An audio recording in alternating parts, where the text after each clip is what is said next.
The fire alarm went off at 6:47 a.m. in Building C, but not because of an actual fire.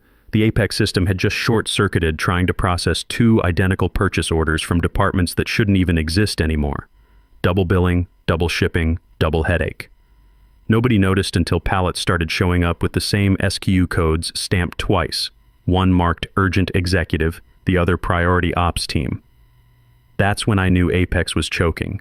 Not crashing, just clearing its throat in that quiet, ugly way systems do right before everything goes to hell. But I'm getting ahead of myself. Name's Jason Wright, 49 years old, and I've been babysitting computer systems longer than most of these kids have been alive. 2 weeks earlier, I was sitting in my cubicle at 11 p.m., Mountain Dew in one hand and a network diagnostic tool in the other, trying to figure out why Apex had randomly decided that everyone with a birthday in March deserved double overtime pay. That wasn't a glitch. That was Kevin in payroll trying to rig the system again so he could afford his kid's spring break trip. I fixed it quietly, logged it, moved on. That was the deal. I kept Apex breathing, and in return, Titanium Industries let me do my job without the corporate circus. See, I learned something in the Navy that most civilians never figure out. The best work happens when nobody's watching.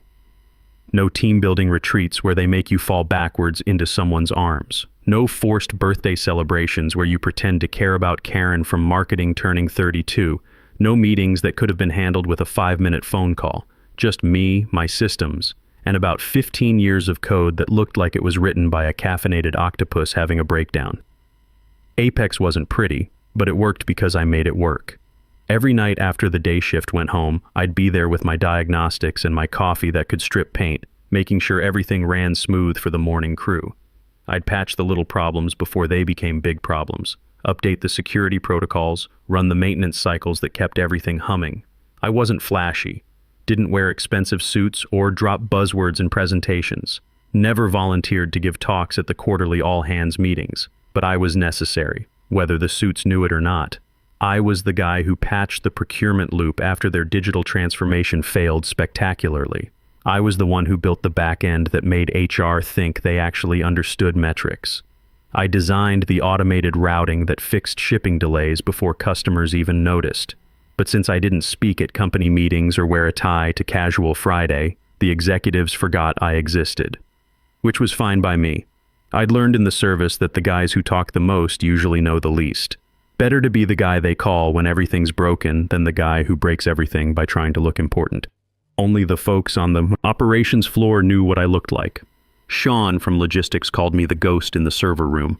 Rachel from accounting once left me a post-it note that said, "Thanks for fixing the printer again. You're the only reason I haven't thrown this thing out the window." I kept that one on my monitor for 3 years. So yeah, maybe my corporate card had a few charges labeled cybersecurity certification and penetration testing workshop. And maybe I submitted them every quarter like clockwork. But nobody questioned it. Not finance, not HR, not even the VP of operations. Why? Because when Apex hiccuped, people missed bonuses. When Apex failed, people lost jobs. When Apex died, well, we'll get to that. I kept my world simple. Quiet updates after hours, system reports routed through my console, admin credentials rotated weekly like we did on the ship, and yes, I backed everything up off-site, triple encrypted, biometric locked. You think I trust Lucas from Junior IT with access to anything more complex than his email password? The kid once clicked on a "You've won a free iPhone" pop-up and bricked his laptop 3 times in 1 week. They called the system Apex because it held everything together. Logistics, payroll, vendor timelines, internal workflows, budget tracking, shift scheduling, compliance monitoring, even the snack machine restocking orders. If you unplugged me, the lights would stay on, but nothing would move. You'd have a Ferrari with no keys, no gas, and the engine locked behind about 6 firewalls and a digital sticky note that said, "Nice try, buddy." But nobody asked how Apex worked. They just assumed it was magic, like the coffee maker or the air conditioning. Push a button, stuff happens. And I kept it that way because that's what worked. Until she showed up. Ashley Morgan. If arrogance were a cologne, she'd bathe in it. Fresh MBA from some private school where they teach you buzzwords instead of how things actually work. perfectly manicured nails that had never touched a keyboard for more than typing emails, and hired straight into HR because her daddy, Richard Morgan, happened to chair the board of directors. Word around the office was she'd gotten bounced from her last job for trying to restructure the diversity budget into a wine-tasting fund, but here she was, strutting around in heels that cost more than my monthly car payment, asking questions nobody had bothered to ask in 15 years. On her third day, she cornered my supervisor near the coffee machine and asked, "Why is this Jason person expensing $3,200 on penetration testing frameworks?"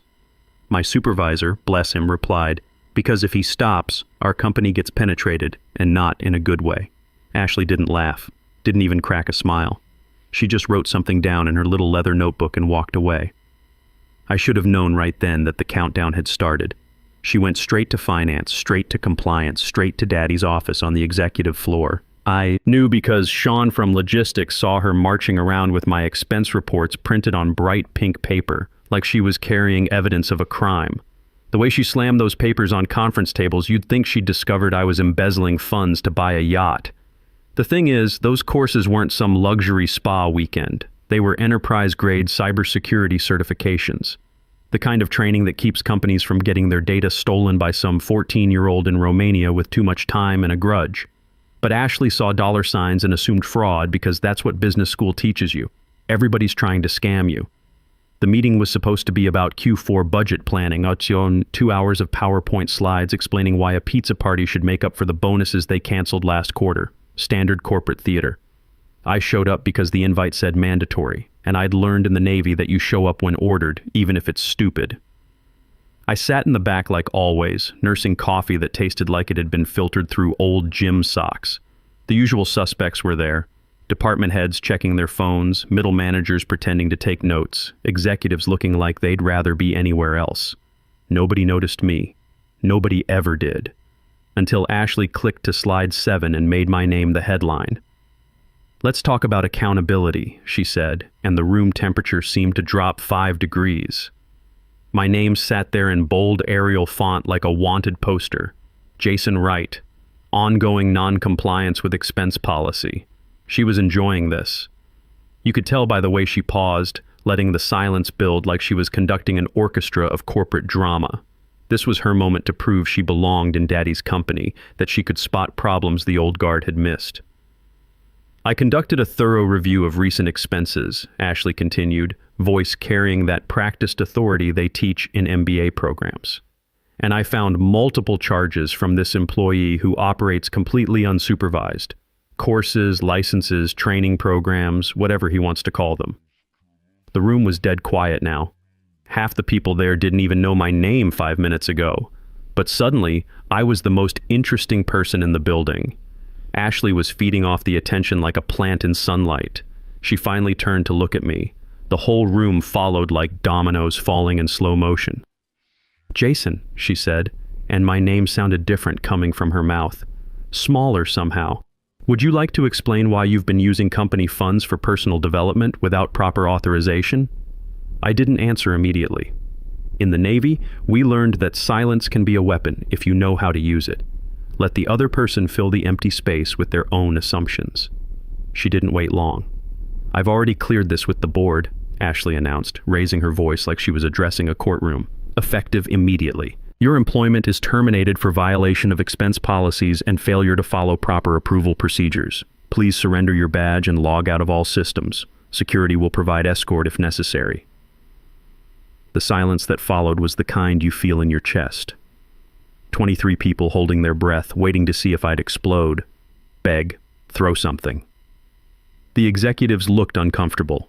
They knew enough to understand that firing the IT guy might not be smart, but they also knew better than to question Richard Morgan's daughter in public. I stood up slowly. No drama, no outburst. Just a calm rise from my chair, like I was getting up to refill my coffee. Reached into my pocket and pulled out my ID badge, the little plastic rectangle that had gotten me through the front door every morning for 15 years.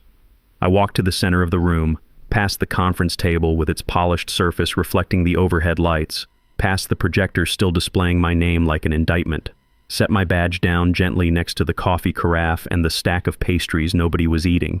Then I looked at Ashley, just once, direct eye contact, the way you do when you want someone to remember exactly what you said.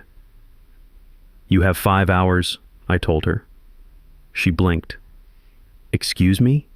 5 hours before your main system's locked down." And then I walked out. No microphone to drop, no grand speech about loyalty or justice. Just those 8 words hanging in the air like smoke from a gun. Nobody heard fire. Behind me, Ashley let out that forced little laugh people do when they're not sure if they've been insulted. "Was that a threat?" she called out, but I was already at the door, already gone. The elevator ride down felt longer than usual.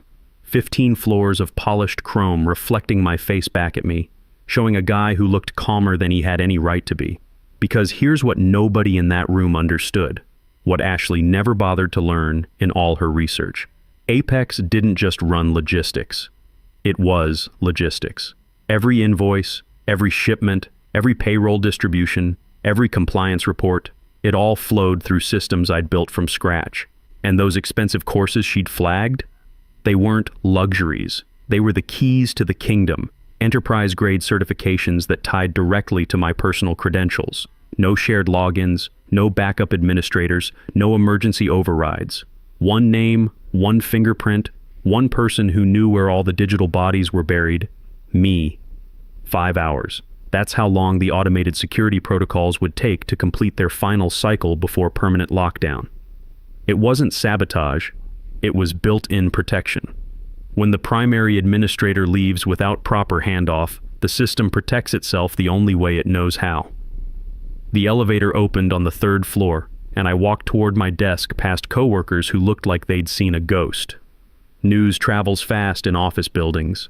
Lucas from Junior IT was standing by the printer, mouth open like he wanted to say something but couldn't figure out what. My cubicle was exactly as I'd left it that morning. Half-dead cactus on the windowsill that Rachel had given me 3 Christmases ago. Bobblehead of a Navy mascot that I'd superglued back together after the holiday party incident. 2 coffee mugs with stains that could probably be carbon dated. I pulled out my backpack and started packing. No tears, no angry drawer slams, just the quiet shuffle of cables and backup drives finding their way into zippered compartments. 15 years of accumulated desk junk, and most of it wasn't worth keeping. The whispers started about 5 minutes later. Did he really get fired? What's going to happen to the systems? I thought he was the computer guy. Nobody came over to ask directly. That's office culture for you. Everybody's curious, nobody wants to get involved. Ashley strutted back onto the floor about 10 minutes later, walking like she'd just solved world hunger. Her heels clicked against the tile with the rhythm of someone checking items off a to-do list. She did a little victory lap past the engineering section, made sure everyone could see her confident smile. She had no idea what she'd just done. I reached into my bottom drawer and pulled out a USB drive. Black, unmarked except for a piece of masking tape across the top with good luck written in Sharpie. Set it right in the center of my chair cushion where someone would definitely find it. No fireworks, no dramatic gesture, just a little digital breadcrumb for whoever inherited this mess. Zipped up my backpack, grabbed my jacket, and headed for the elevator. Didn't look back, didn't slam anything, just walked out like it was any other day. The elevator hummed quietly as it descended, and I could hear Apex humming in the walls around me. All those servers and switches I'd maintained for 15 years, still running on autopilot. For now. By the time I hit the parking lot, my access badge had already deactivated. I walked past security, past the lobby with Richard Morgan's photo next to the mayor, past that motivational poster that said excellence is a journey hanging next to the fire extinguisher I'd used to stop a server meltdown last summer. Outside, the air was crisp. October in Portland, that clean smell you get when the rain's coming but hasn't started yet. I didn't punch the sky or kick anything, just sat in my truck, pulled out my backup phone, and sent one text message to an old Navy buddy who worked at North Star Defense Solutions. Available immediately. Call when you get this. Then I drove home. No plan to come back, no exit interview, no forwarding address for my final paycheck. But that USB drive sitting on my chair, that was either going to be very helpful or very entertaining depending on who found it first. Hour 1, it started small. A missed shipment here, a glitched report there. The kind of thing that happens every day in any big company, so nobody panicked. Yet. The first real problem was a truck loaded with priority samples for the Chicago trade show. It should have left the dock at 8 a.m., but the shipping label printed blank. When the warehouse guys tried to reprint it, Apex spat out a page full of question marks and a single crying emoji, something I'd programmed as an Easter egg years ago when I was bored during a night shift. "Printer error," said the warehouse manager, and tried to route it through the backup system. That's when Apex informed him that the backup queue had been temporarily relocated to a parallel universe, another one of my jokes that nobody had ever seen before.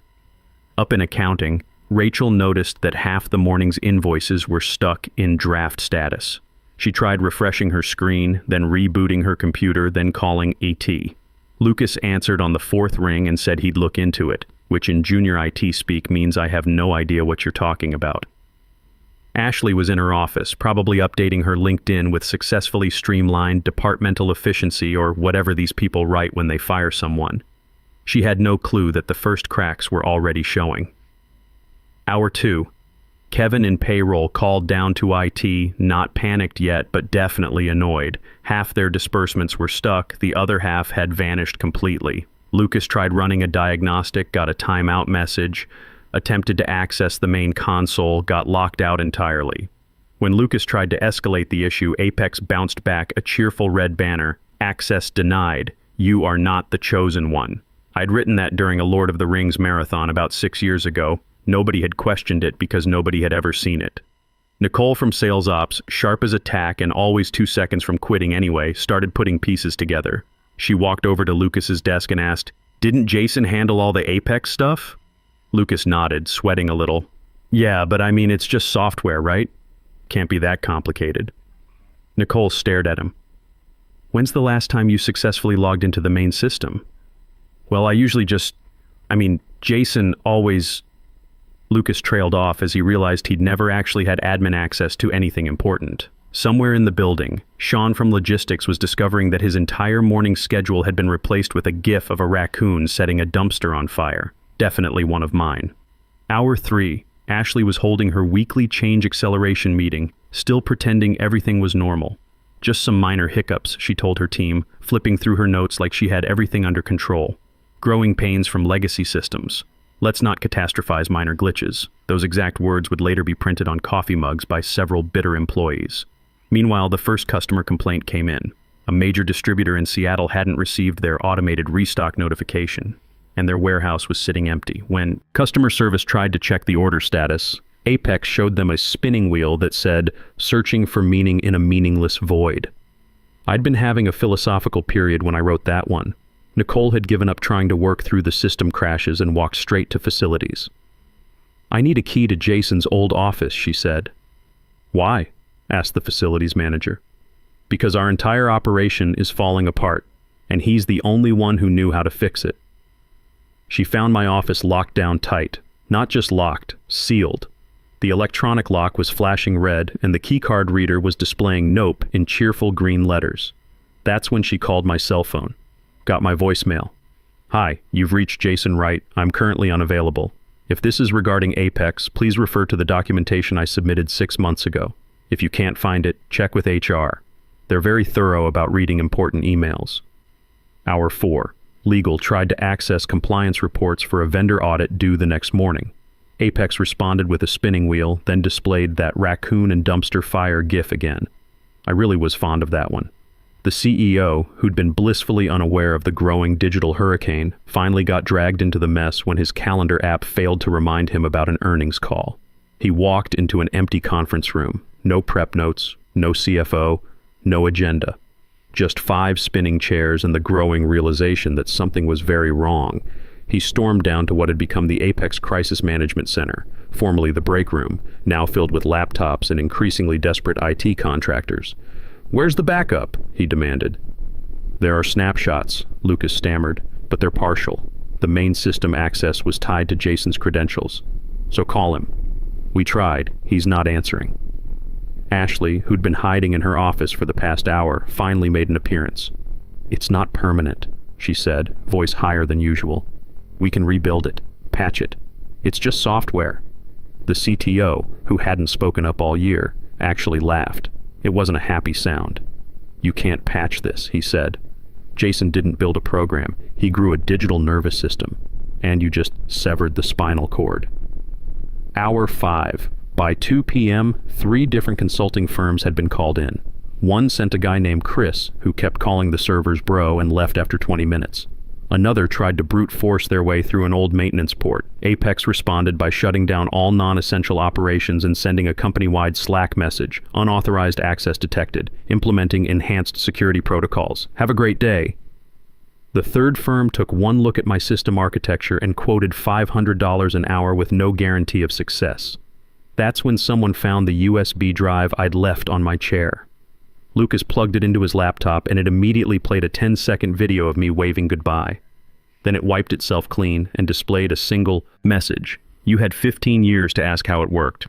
Now you have 5 hours to figure out how to live without it." The room went completely silent. Ashley's father, Richard Morgan, finally made his appearance in the crisis room, took one look at the chaos, one look at his daughter's panicked face, and asked the question everyone had been avoiding. "Can we get Jason back?" Nobody answered, because by then it was too late. Apex had gone into full lockdown mode, and the only person with the keys to restart it was driving home in his pickup truck, probably listening to classic rock and wondering what his new job at North Star Defense would be like. That night, while Titanium Industries was hemorrhaging money and dignity in equal measure, I was sitting in my kitchen reading job offers. Turns out word travels fast in the defense contractor world, especially when you're a former Navy IT guy with security clearance and a reputation for keeping critical systems running. My phone had been buzzing since about 3 p.m. Old shipmates who'd heard through the grapevine that Jason Wright was suddenly available. Recruiters who'd been trying to poach me for years but never had a chance because I was loyal to Titanium. Company executives who understood the difference between expense reports and investment in infrastructure. The best call came from Captain Rodriguez at North Star Defense Solutions. We'd served together on the USS Portland back in '98, back when computer networks were held together with prayer and Ethernet cable. "Right," he said without preamble, "heard you just became available. We've got a position heading up cybersecurity for the Pacific Northwest contracts. Salary's about 40% more than whatever Titanium was paying you, plus security clearance bonus, plus stock options. You interested?" "When do I start?" I asked. "Yesterday would be good. Tomorrow works too." While I was having career opportunities dropped in my lap, Titanium Industries was discovering what life looked like without a central nervous system. Richard Morgan had called an emergency board meeting for 8 p.m., and by all accounts it was not going well. The CFO had printed out a color-coded breakdown of the day's losses: $127,000 in missed shipments, $89,000 in delayed invoicing, $45,000 in overtime for people manually trying to do what Apex used to handle automatically. And that was just day one. "How long to rebuild the system?" Richard asked the room. The CTO, who'd been brought out of semi-retirement for this crisis, didn't sugarcoat it. 18 months minimum, $2 million. And we'll never replicate what Jason built because nobody documented his process improvements from the last decade. Ashley, who'd spent most of the afternoon hiding in her office, finally spoke up. "It's just software. We can hire programmers." The silence that followed was the kind you feel in your bones. Richard Morgan looked at his daughter like he was seeing her for the first time, and what he saw wasn't impressive. "Ashley," he said quietly, "you fired the one person who kept this company running because you thought he was wasting $3,200 on training. Today alone cost us more than he spent in 5 years." She tried one more defense. "He didn't follow proper procedures. He never got approval for those courses." The head of finance slid a folder across the table. Every single expense was pre-approved by the previous HR director. They're all under budget, all documented, all legitimate business expenses. You just never bothered to read the approval chain. That's when they found out about the 6 months of emails I'd sent to Ashley, trying to schedule handover training sessions. All marked as read, none ever answered. All with subject lines like critical system documentation, response requested, and Apex admin training, scheduling required. Turns out Ashley had been auto-deleting emails with technical keywords because she thought they were spam. The final nail in the coffin came when legal pulled up the recordings from the termination meeting. In most states, companies record disciplinary meetings for liability protection. Watching Ashley's smug performance while knowing what came after apparently made several board members physically uncomfortable. She destroyed 15 years of institutional knowledge because she couldn't be bothered to understand what she was looking at, said the head of operations. Richard Morgan, to his credit, made the only decision he could. Ashley, you're taking an extended leave of absence, effective immediately. But Dad, effective immediately. 3 weeks later, Ashley Morgan quietly resigned to pursue opportunities in consulting. Last I heard, she was selling real estate in Scottsdale and telling people she used to work in tech. Meanwhile, I was settling into my new office at North Star Defense, where they actually understood the value of keeping critical systems secure. My first week, I prevented a cyber attack that would have compromised a $50 million contract. My second week, I streamlined their logistics network and saved them about 20 hours of manual processing every day. The respect was immediate and obvious. When I said we needed upgraded security protocols, they cut a purchase order the same day. When I recommended additional training for the IT staff, they asked how much and how soon. When I mentioned that I'd learned some interesting lessons about system dependencies at my previous job, they asked if I'd be willing to present to the board. It's amazing how much easier work becomes when people trust your expertise instead of questioning your motives. Titanium Industries, meanwhile, was slowly bleeding to death. They hired 3 different consulting firms, each one more expensive than the last. The final rebuild took 20 months and cost $2.4 million. The new system worked, technically, but it was like replacing a custom-built race car engine with parts from AutoZone. It ran, but it didn't run well. They lost 2 major contracts during the transition period. Their biggest client, tired of delays and excuses, moved their business to a competitor who could actually deliver on time. Revenue dropped 18% the first year after I left. 6 months after the great Apex meltdown, Sean from logistics called me at my new job. "Jason," he said, "I just wanted you to know something. That USB drive you left? Lucas finally told us what was on it. The goodbye video was perfect, but that wasn't the best part." "What was the best part?" I asked. After the video played, it displayed one last message. "I tried to teach you, but you were too busy to learn. Good luck teaching yourselves." Then it deleted everything and played, "Take this job and shove it." Lucas almost cried laughing. I hadn't planned that musical touch, but Lucas had apparently added it himself after finding my old iTunes library on the shared drive. Kid had more sense than I'd given him credit for. "How's the new system working out?" I asked. Sean laughed, but it wasn't a happy sound. "Let's just say everybody knows your name now. Half the people here would vote to make you Employee of the Year if you still worked here. But I didn't work there anymore, and I wasn't looking back. At North Star, I was building something better, something secure, something scalable, something designed by people who understood that good systems are built on trust and expertise, not corporate politics and ego. Sometimes the best revenge isn't destruction. Sometimes it's just walking away and letting people discover what they had and what they threw away all by themselves. They had 15 years to appreciate the value of quiet competence. Instead, they chose to trust arrogance over experience, politics over performance, credentials over capability. Me? I chose to work somewhere that understood the difference. And Ashley? Well, I hope she's happy selling houses in Arizona. I hear the real estate market is very competitive down there. Should be perfect for someone with her particular skill set.